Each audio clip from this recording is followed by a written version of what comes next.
Nasir electronics, mobile shoppe, computer, furniture, e bike आणि भांडी centre Salgare. आता सर्व काही एकाच छताखाली. खास उन्हाळी धमाका ऑफर. कोणतीही वस्तू खरेदी करा, आमच्याकडे उधारी चालू आहे. फक्त 999 रुपये आधार पे उधार. एलईडी टीव्हीवर 3999 चा मिक्सर फ्री.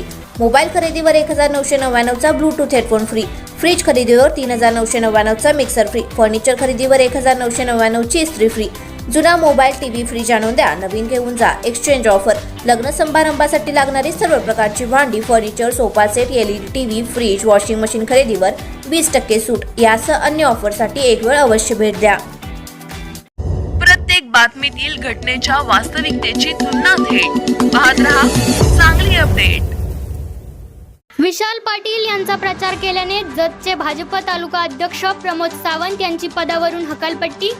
भारतीय जनता पार्टीचे उमेदवार विद्यमान खासदार संजय काका पाटील यांचा लोकसभा निवडणुकीत प्रचार न करता काँग्रेस पक्षाचे बंडखोर उमेदवार विशाल पाटील यांचा प्रचार केला म्हणून जत भारतीय जनता पार्टीचे तालुकाध्यक्ष प्रमोद सावंत यांना पदावरून निलंबित करण्यात आले आहे. तसे पत्र भारतीय जनता पार्टीचे सांगली जिल्हाध्यक्ष निशिकांत दादा पाटील यांनी काढलेले आहे.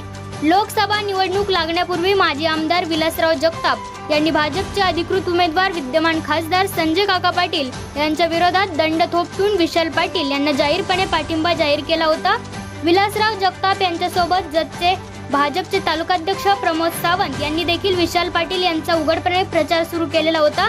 याबाबत भारतीय जनता पार्टीने गांभीर्याने दखल घेऊन सांगलीचे जिल्हाध्यक्ष निशिकांत दादा पाटील यांनी भाजपचे तालुकाध्यक्ष प्रमोद सावंत यांना पदावरून निलंबित केले आहे.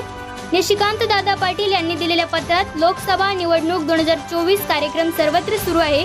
सांगली लोकसभा मतदारसंघामध्ये भाजप पक्षाचे अधिकृत उमेदवार म्हणून संजय काका पाटील हे निवडणूक लढवत आहेत. पक्षाचा विचार व ध्येय धोरण घेऊन भाजप पक्षाचे पदाधिकारी व कार्यकर्ते प्रामाणिकपणे काम करत आहेत.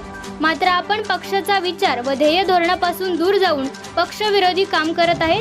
त्यामुळे आपण पक्षामध्ये राहून पक्षविरोधी काम करत असल्याने आपल्याला अध्यक्ष जत भाजपा मंडळ या पदावरून आतापासून निलंबित करण्यात येत आहे, असे आदेश निशिकांत भोसले पाटील दादा यांनी काढले आहेत.